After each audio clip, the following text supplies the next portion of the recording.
اور سر کو جھکا نماز میں، کیا ہے مزہ نماز میں،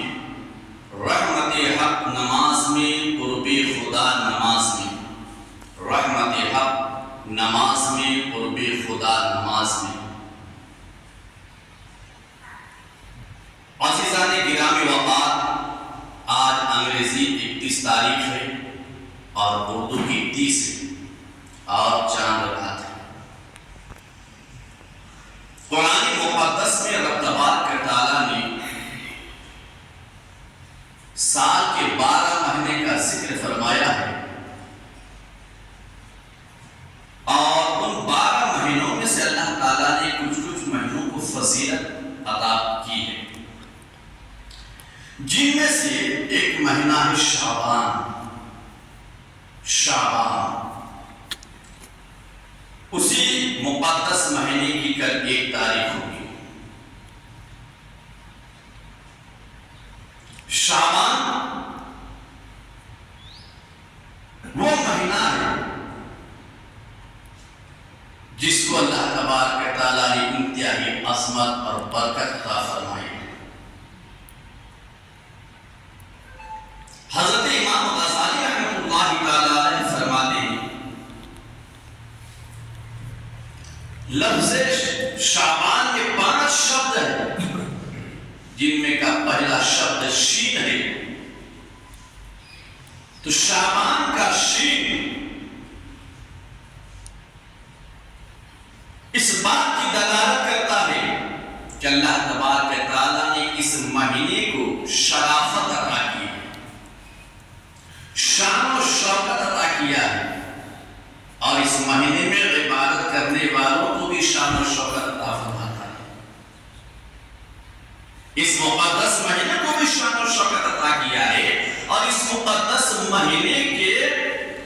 میں عبادت کرنے والوں کو بالخصوص 15ویں شعبان کی شب کو عبادت کرنے والے کو اللہ شان و شوکت عطا فرماتا ہے، عزت و شرف عطا فرماتا ہے۔ شعبان کا دوسرا شبد عین ہے۔ اس سے مراد اللہ تعالیٰ نے اس مہینے کو بلندی عطا فرمایا ہے، اور اس مہینے ہی کو نہیں بلکہ اس مہینے میں عبادت کرنے والے کو بھی اللہ سربلندی اور سرفرازی عطا کرتا ہے، بالخصوص 15ویں شعبان کی شب برات جسے ہم کہتے ہیں۔ شعبان کا تیسرا شبد الف ہے۔ الف اس بات پر دلالت کرتا ہے کہ اللہ تعالیٰ اس مہینے کو الفت عطا فرماتا ہے، الفت و محبت، اور اس مہینے ہی کو نہیں، اس مہینے میں عبادت کرنے والوں کو بالخصوص 15ویں شب میں عبادت کرنے والے سے اللہ الفت و محبت فرماتا ہے، سبحان اللہ، الفت و محبت فرماتا ہے۔ شعبان کا 5ویں شبد نون ہے۔ نون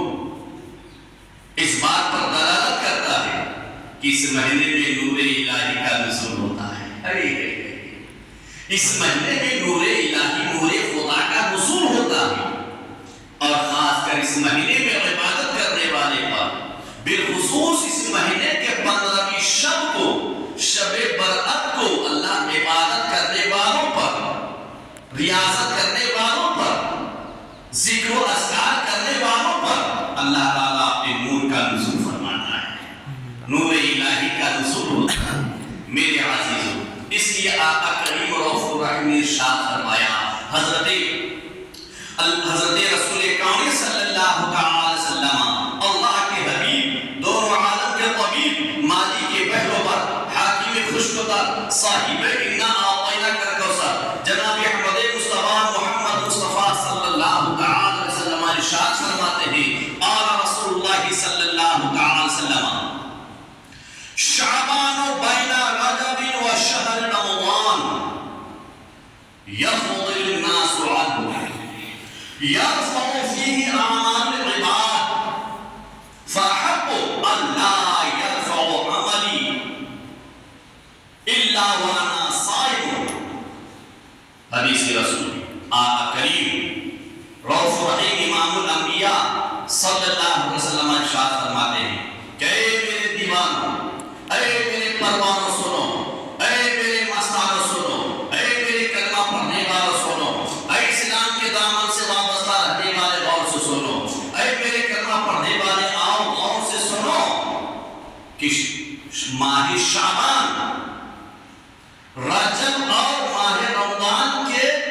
درمیان کا مہینہ ہے۔ اس سے پہلے رجب تھا اور اس کے بعد رمضان آیا، تو آقا کریم فرماتے ہیں کہ ماہ شعبان رجب اور رمضان کے درمیان کا مہینہ ہے۔ یفضل الناس عنہ، لیکن اسلام کے دامن سے وابستہ رہنے والے، میرے کلمہ پڑھنے والے، میرے کلمہ پڑھنے والے، میرے دامن سے وابستہ رہنے والے، اسلام میں جینے والے، اس مہینے کی فضیلت سے، اس مہینے کی شان و شوکت سے، اس مہینے کی بزرگی اور برتری سے ناواقف ہے، غافل ہیں، جانتے نہیں، انہیں خبر نہیں۔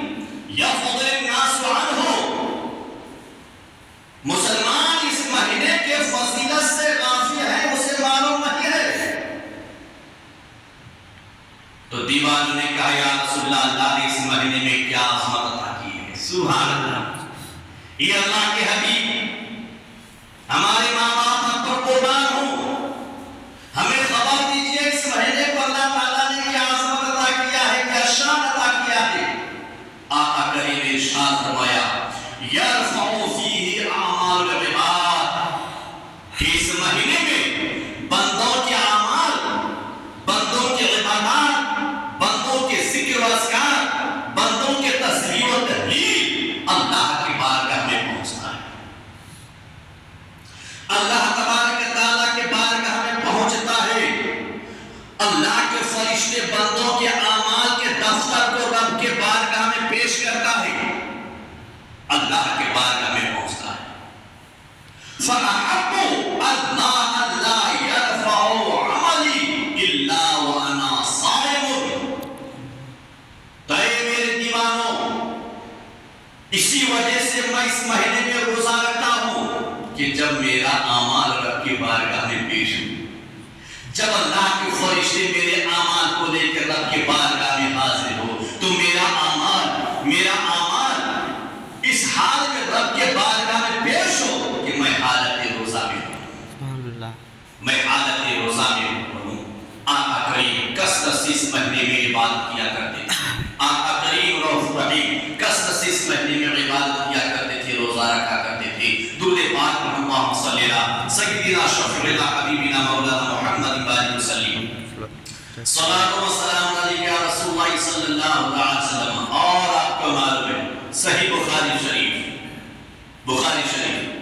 آقا کریم فرماتے ہیں شعبان کی جب پہلی تاریخ ہوتی ہے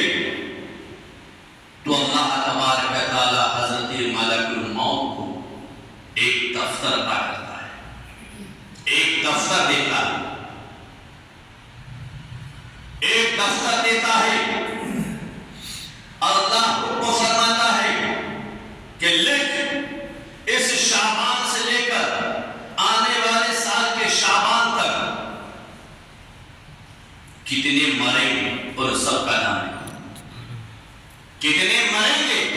ان کا نام لکھو، کتنے پیدا ہوں گے ان کا نام لکھو،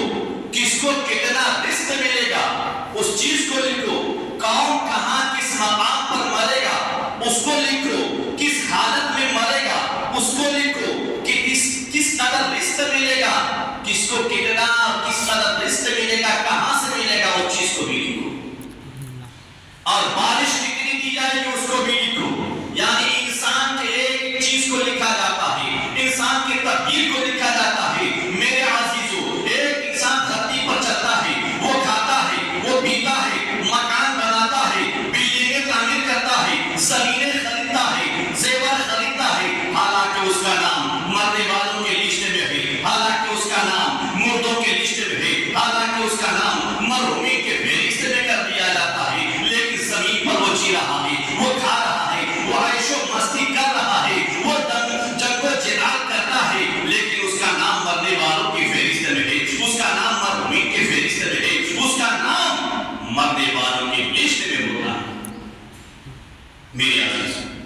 انسان کا دفتر تیار ہوتا ہے، انسان کا فہرست تیار ہوتا ہے، اس کے مقدر کو لکھا جاتا ہے۔ اس لیے میرے عزیزو، اس مقدس مہینے کے 15ویں تاریخ کو، 15ویں شب کو ہمیں اپنے گھر میں نہیں سونا ہے۔ اگر ہم اللہ سے اپنے مقدر سے برائی کو ہٹانا چاہتے ہیں اور اللہ تبارک تعالیٰ کے بارگاہ میں اپنے اعمال کو پیش کروانا چاہتے ہیں، اگر ہم اپنے اعمال کو رب کے بارگاہ میں قبولیت کے درجہ دلوانا چاہتے ہیں، تو ہمیں چاہیے کہ اس مقدس رات میں اپنے گھروں سے نکل کر خدا کے گھر میں آویں، خدا کے گھر میں آ کر ہم اللہ کو کثرت سے سجدہ کریں، کثرت سے نوافل ادا کریں، کثرت سے قرآن کی تلاوت کیا کریں، تسبیح و تحلیل میں پوری رات گزاریں، تسبیح و تحلیل میں پوری رات کو صرف کریں، گناہوں میں نہیں، گانا سننے میں نہیں، فحش کلامی میں نہیں، بلکہ اپنے معبود حقیقی کے بارگاہ میں سجدہ ریز ہو کر رب کی بارگاہ میں گریہ وزاری کریں، اللہ سے دعا کرتے رہیں، اللہ تبارک تعالیٰ کو منانے کی کوشش کریں، سنت مصطفیٰ کے مطابق اللہ والوں کے طور طریقے کو اپناتے ہوئے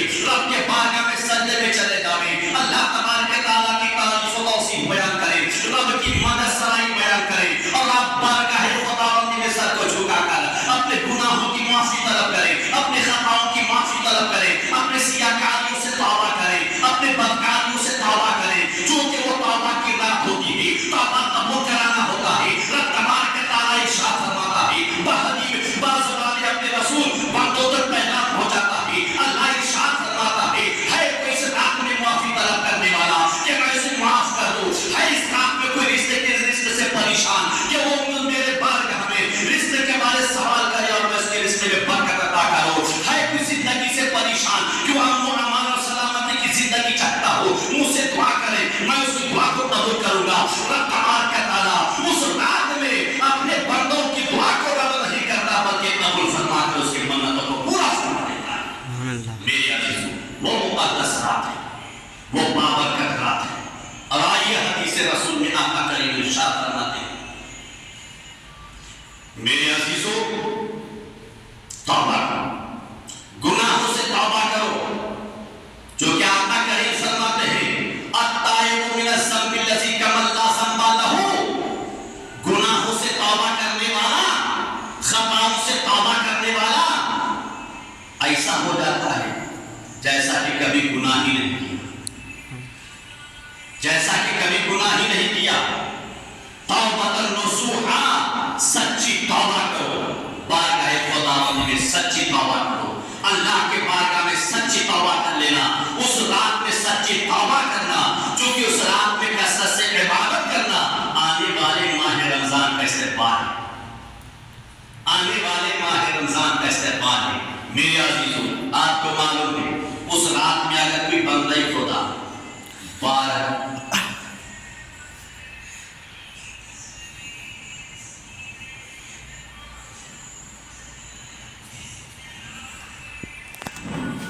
رکعت نفل نماز پڑھے، کہتے ہیں 12 رکعت نفل نماز پڑھے، طریقہ بتا دیتا ہوں، یاد رکھیے گا، 12 رکعت نفل نماز پڑھے اور ہر رکعت میں سورہ فاتحہ یعنی الحمد شریف پڑھنے کے بعد 5 مرتبہ سورہ اخلاص پڑھنا۔ کتنے مرتبہ؟ 5 مرتبہ سورہ اخلاص یعنی قل هو اللہ احد اللہ الصمد لم یلد ولم یولد ولم یکن لہ کفوا احد، کتنے مرتبہ؟ 5 مرتبہ پڑھنا۔ معلوم کیا تھا فرماتے اللہ تبارک تعالیٰ اسے کیا دیتا ہے؟ آقا کریم فرماتے ہیں اے میرے پروانوں سنو،